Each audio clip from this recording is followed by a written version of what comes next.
This is the first year that this morning's guest has been involved in a Miss South Carolina pageant, but he's never missed a Miss Oklahoma pageant in 34 years.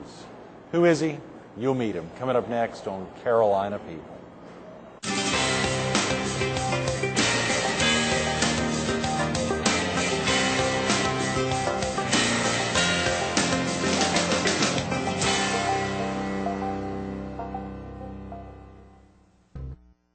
Good morning. Welcome to Carolina People. This morning we're in the lobby of the Spartanburg Memorial Auditorium, home of last week's Miss South Carolina pageant.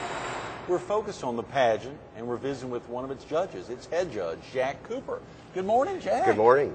Thanks so much for being with us. And of course, exciting. I didn't think I could get it all out. The curriculum specialist manager with Pearson, and of course, even more exciting, the Miss Oklahoma State field director, and as you get close to pageants, the judge's chairman for the Miss Oklahoma and the Miss Oklahoma teen state pageants. Very exciting, a lot going on in your life.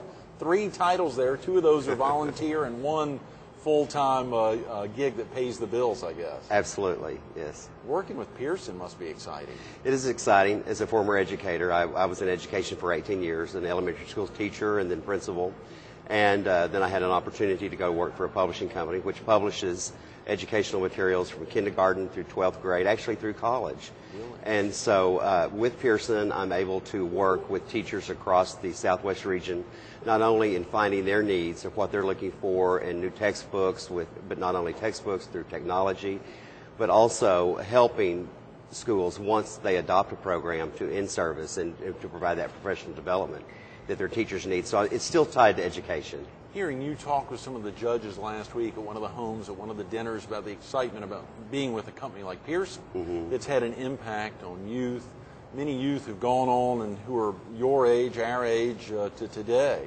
The impact Pearson's had is amazing. Well, I don't know if you can remember back at the days of Dick and Jane, See Dick Run.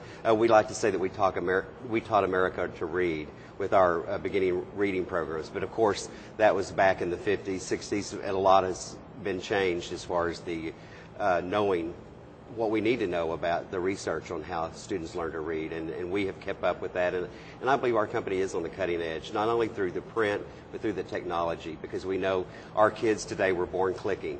So we have to be able to meet them where they are. So much of our materials now are online and you know, access through technology. Even textbooks, are children being introduced to, of course, when you think about the early childhood, maybe not as much as the ones you're reaching out for college students.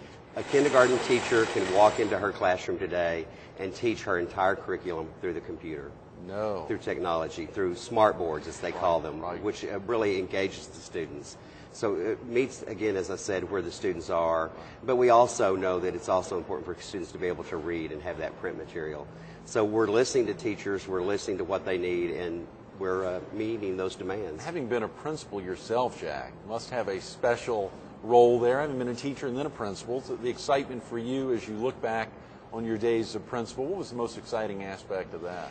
Every morning when the buses would pull up and those students would walk off that bus, and I would see their faces and see those eyes that just light up, so excited to be at school. But one of the things that concerned me as a principal, that in kindergarten and first grade, the kids come to school so full of life and they're so excited.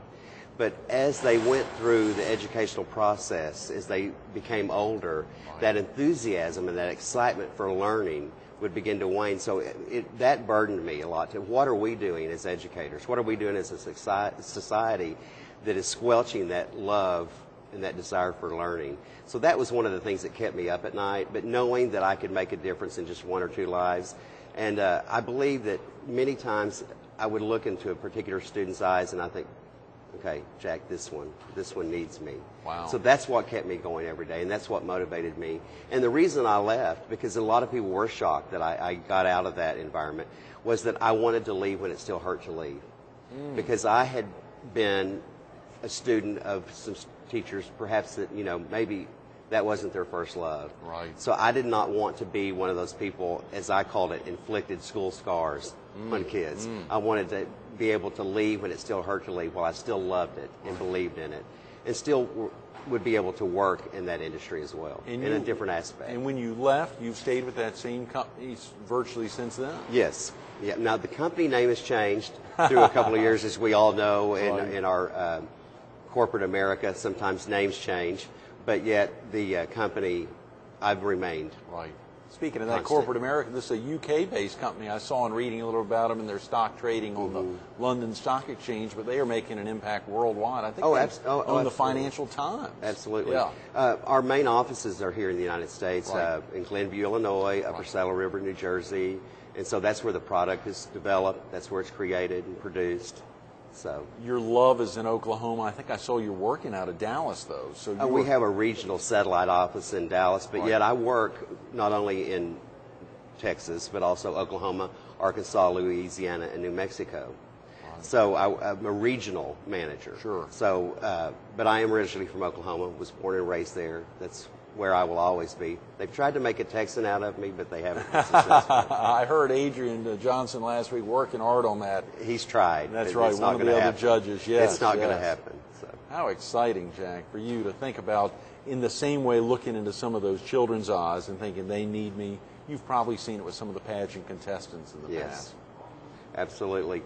You know, one of the things that you as a judge heard this last week is that girls talked about that there's such a misconception about beauty pageants, and you know, you heard them say it's so much more, and it truly is. And until you've experienced it, until you've seen what these girls do to prepare, the goals and dreams that they have, then you really don't understand that. But each one of them walks into that room, walks onto that stage with the desire to better themselves and to become the woman that they know they can be. And this avenue through the organization of the Miss America organization provides that opportunity for these young ladies to pursue their goals and dreams. Right. Speaking about pursuing goals and dreams, I think I saw you've had some professional training in voice, dance, and public speaking. Of course, let's throw out public speaking. For you, you know, those aspects, either of those you preferred more? If, for instance, I thought about it, if you were a contestant, which of those would you have really wanted to get up on stage and perform? If I were a contestant, I would probably sing, because I grew up in church singing. From, I think I did my first solo in church when I was in 6th grade. Really? Perhaps. And through junior high, high school. Now, I don't sing now, except for my own amusement and enjoyment in the shower, but I was a singer, so I would sing. In a state where our state dance is the shag dance, is that ever a dance you picked up in your professional training? You know, I heard some of the girls talk about that last week, and I'm going to have to say I don't know what the shag is. I was afraid to admit that I didn't know, so somebody's going to have to teach me. Right. Well, Joe Sanders was with us yesterday. I asked him that same thing, if he'd come down to Myrtle Beach where we live, and of course to see the excitement of the state dance. It is a two-person dance. Okay. It is a two-person dance. Well, when Joe comes, let me know, and I'll try to come over and see what I can find out. Absolutely. Jack, you know, it's so amazing as you think for you, the excitement about being in Oklahoma, where two young ladies have gone from Miss Oklahoma to become Miss America back-to-back. Am I correct, 05 and 06? Yes. Or 06 and 07? 06 and 07. Right. Amazing to see that. What was the experience for you, having been involved in the Oklahoma pageant, having seen, I think, your first one back in 1974? 74. So now, let's not get into how old I am. So. Yes, my first Miss Oklahoma pageant was in 1974, and I went simply to support one of my friends in college. She was competing for the pageant and asked if some of us would come. So we all jumped in the car and went and spent a week in Tulsa and supported her. And during one of the preliminaries, they talked about if anyone would like to become a certified judge. So I thought, well, you know, I have a music background, so forth. So during the day, I went to that judge's clinic, and from there, it just launched. And so that was the first pageant you attended? You were actually in college, or had you been to well, some actually, earlier? the very first pageant I attended was in 1965. Now you are dating yourself. Yes. Well, I was very young. My sister was babysitting me. And her good friend, Rita Harp, was competing for the title of Miss Ada in Oklahoma. Where Ada, I grew up. Oklahoma, right. So my sister had to drag me to the pageant. I sat there and remember, in fact, I think I sort of dozed off, but we won't talk about that. But I remember waking up because Rita won. And my sister and all of her friends jumped up, screamed, and hollered. And that was the very first pageant that I ever competed in. And I went on later in the school system where I was the principal, Rita was also one of the principals. Right. So I teased her all the time that I was a small child, but she won the title of Miss Ada. That was the very first pageant. Then once in '94, once I attended my first Miss Oklahoma pageant, I have not missed one since. 1974, 34 years straight. Yes. I mean, not even for, it sounds like even a family emergency wouldn't keep you away from it. Not even for a family emergency. People know when it's Miss Oklahoma week, don't call Jack, don't email him, don't bother him, because I'm at Miss Oklahoma. And you are working. You are hard and fast. This is a volunteer opportunity for you, but at the same time, you are working, and there are no ifs, ands, or buts about it. Especially now with my position working with the judges at Miss Oklahoma, I may not see some of the people for several days because I'm with the judges constantly. When they arrive in town, I educate them on our process, train them on the processes of judging and what we're looking for at Miss Oklahoma, and then I'm with them every step of the way to ensure that the integrity of the program is maintained. That is amazing, and integrity is a big deal. Of course, Yes, we saw it last week here.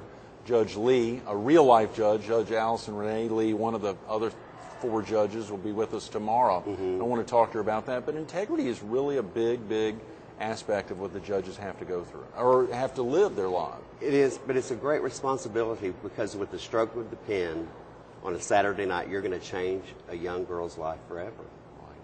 And you're maybe looking at 44 girls here. We looked at 51 in the Miss and 41 in the team. Right. But you have to find that one. That one that exemplifies what the program represents, that one that has that drive and that commitment to do all that she says that she wants to do.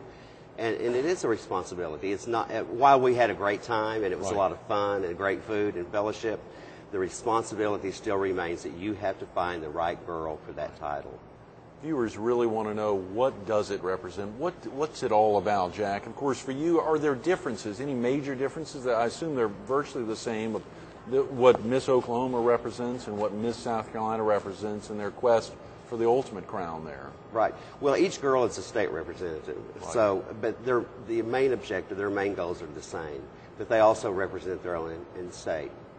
But the main thing is that these girls are seeking scholarship money, but they also have a drive for community service, to better themselves and to be a role model and to encourage other young women that may not have that opportunity to know that they can have it if they can just believe in themselves and stay determined and focused and stay on the right track.